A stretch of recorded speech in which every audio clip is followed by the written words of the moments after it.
छात्रों, अभी इससे पहले वाले वीडियो के माध्यम से मंगलाचरण के विषय में जानकारी दी थी।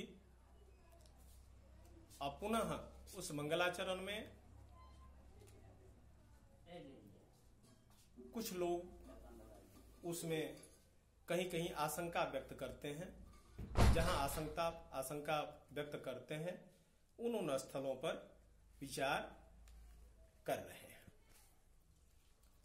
कुछ लोगों का कहना है कि मुनित्रयम नमस्कृत्य में नमः के योग में तो चतुर्थी विभक्ति होती है, तो यहां द्वितीय विभक्ति क्यों हुई है?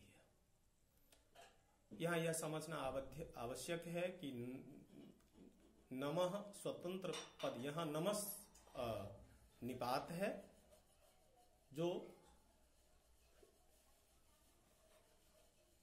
स्वतंत्र नहीं है। इसका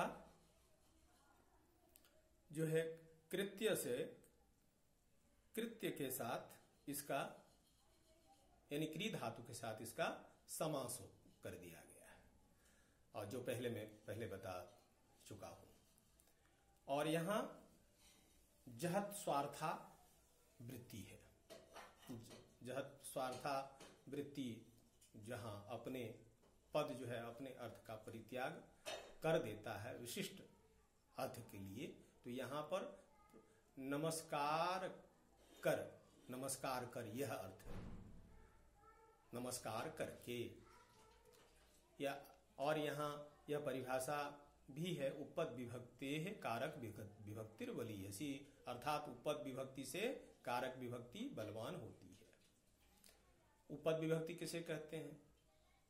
पदमाश्रित्य जायमाना विभक्ति ही उपपद विभक्ति, और क्रियामाश्रित्य जायमाना विभक्ति कारक विभक्ति। अर्थात पद को मानकर जो जहां विभक्ति होती है वो उपपद विभक्ति कहलाती है, और क्रिया को आधार मानकर जहां विभक्ति होती है वह कारक विभक्ति कहलाती है। यहां क्रिया को आधार मानकर विभक्ति की गई है, इसीलिए द्वितीय विभक्ति हुई है। चतुर्थी विभक्ति की आशंका करना निराधार है, यह समझ लेना चाहिए। इसके बाद जो है एक चीज यहां पर और है कि जहां अर्थ का ग्रहण हो वहां अनर्थ का ग्रहण नहीं करना चाहिए। अर्थवत ग्रहणे नानर्थकस्य ग्रहणम, अर्थात अर्थवान के ग्रहण में अनर्थ की कल्पना नहीं करनी चाहिए, इसीलिए यह निराधार है। आगे फिर दूसरी शंका उपस्थित करते हैं कि परिभाव्य के विषय में। अमरकोश में अनादर परिभावस्त्रियस्क्रिया अमरकोश में आया है, जहां परिभाव का अर्थ जो है तिरस्कार कहा गया है। तो कुछ लोग आशंका करते हैं कि यहाँ परिभाव्य जो है तिरस्कारार्थक होना चाहिए। तो इस प्रकार कुछ लोग ये भी अर्थ करते हैं कि इससे जो पूर्व के आचार्य थे, वैयाकरण थे, उनके वचनों को तिरस्कार करके, हालांकि इसमें कुछ विशेष बात जो गुरुजन बताते हैं कि वो नहीं है, बल्कि परिभाव्य का मतलब विचार यही होता है, क्योंकि इसके में प्रमाणभूत स्वयं आचार्य पाणिनि ही है। पाणिनि ने वहां जो परिभव शब्द की कल्पना की है, या परिभाव है वहां, परिभाव, तो परिभाव जो है वहां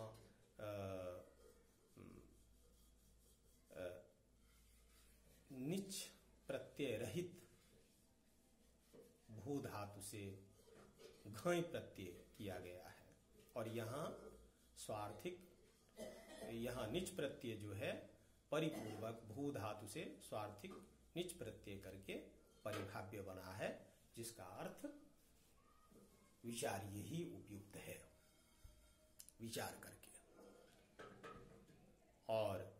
इसमें श्रीहर्ष का एक श्रीहर्ष का भी उन्होंने कहा है कि मनसा परिभाव्य किंचित, इसलिए वहां भी उन्होंने भी विचार के रूप में लिया है, तो यहां भी विचारार्थक मानने में कोई आपत्ति नहीं है। इसके अलावा जो धातु नाम अनेकार्थत्व, धातु अनेकार्थक होते हैं, तो इसलिए भी इसको विचारार्थक मानने में कोई आपत्ति नहीं है। इसके अलावा इयम पद के सानिध्य में भी यह शंका होती है कि इदम, यह इयम पद जो है इदम का ही स्त्रीलिंग के प्रथमा विभक्ति के एक वचन का रूप है, और इदम शब्द समीप की वस्तु के लिए उसका प्रयोग किया जाता है। और कुछ लोगों का कहना है कि यहाँ ग्रंथ तो उपस्थित नहीं है, तो फिर इयम पद का प्रयोग क्या उचित है? तो ऐसा ये समझना चाहिए कि ग्रंथ उपस्थित नहीं है, लेकिन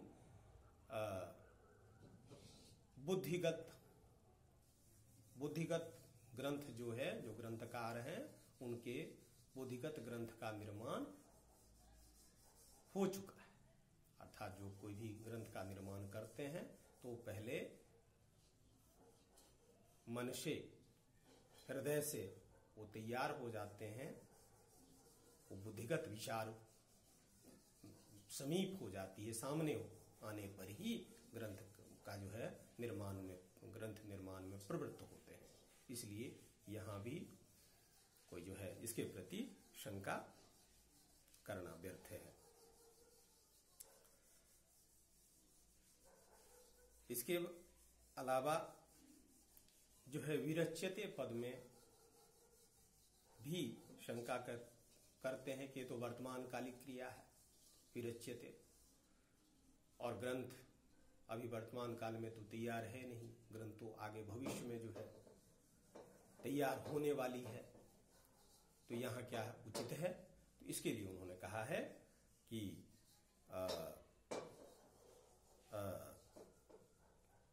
इसके लिए पाणिनि का एक सूत्र है, वर्तमान सामीप्य वर्तमान वद्वा, अर्थात आसन्न भूत अथवा प्रत्यासन्न भविष्यत काल के अर्थ में वर्तमान कालिक क्रिया का प्रयोग उचित ही है, उन्होंने इस सूत्र के द्वारा कहा है। तो इसलिए निकट भविष्य में ग्रंथ बुद्धिगत विचार तो हैं ही, और आगे प्रस्तुत होने वाली है, ग्रंथ जो है निर्माण होने वाला है। तो इसलिए इस विषय में भी शंका करना व्यर्थ है, निराधार है, क्योंकि वर्तमान सामीप्य वर्तमान वद्वा इस सूत्र के द्वारा यह उचित है।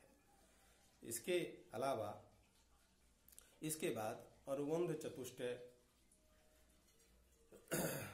ग्रंथ के आरंभ में अनुबंध चतुष्टय की जो है परंपरा रही है। अनुबंध चतुष्टय जो है वह, इसकी परंपरा, इसका निरूपण प्राचीन काल से चली आ रही है। तो इसमें ग्रंथाध्ययन विषयक प्रवृत्त प्रयोजक ज्ञान विषयत्व अनुबंध सामान्य लक्षण, मानव उसी कार्य में प्रवृत्त होता है जिसमें उसे सफलता दिखाई पड़ता है। कहा भी है,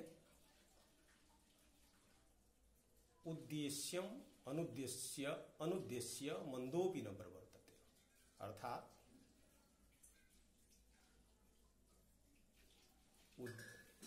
उद्देश्य रहित होकर मूर्ख भी जो है किसी काम में प्रवृत्त नहीं होता। तो इसका भी उद्देश्य तो होगा, ग्रंथ का उद्देश्य है। तो इसमें यह जो है श्रीमान नागेश भट्ट के अनुसार उन्होंने जो है इसका निरूपण इस प्रकार किया है कि व्याकरण सिद्धांत, वैयाकरण सिद्धांत जो है वह विषय है और उनका ज्ञान, व्याकरण सिद्धांत का ज्ञान जो है प्रयोजन है। इसके जो जिज्ञासु हैं, जानने वाले, वह अधिकारी हैं और जन्य जनक भाव अथवा प्रतिपाद्य प्रतिपादक भाव अर्थात ग्रंथ के रचयिता और ग्रंथ अथवा प्रतिपाद्य और प्रतिपादक भाव, यह जो है संबंध है। इस प्रकार यह जो है पूर्ण होता है और इसके बाद अगली कक्षा में जो यह माहेश्वर सूत्र है इसके ऊपर चर्चा करेंगे और इसी प्रकार जो है कुछ जो अब तो चूंकि परीक्षा की आप तैयारी कर रहे हैं, जो उपयोगी हमें, उपयोगी तो सभी कुछ है लेकिन फिर बीच बीच में जो हमें उपयोगी से लगेगा वो मैं आपको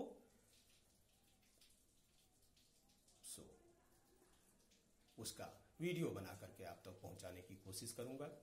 चश्मा का फ्रेम टूटा हुआ है, लॉकडाउन के चलते मैं इसको कहीं ठीक नहीं करा पा रहा हूं। चलिए अगली कक्षा में मुलाकात।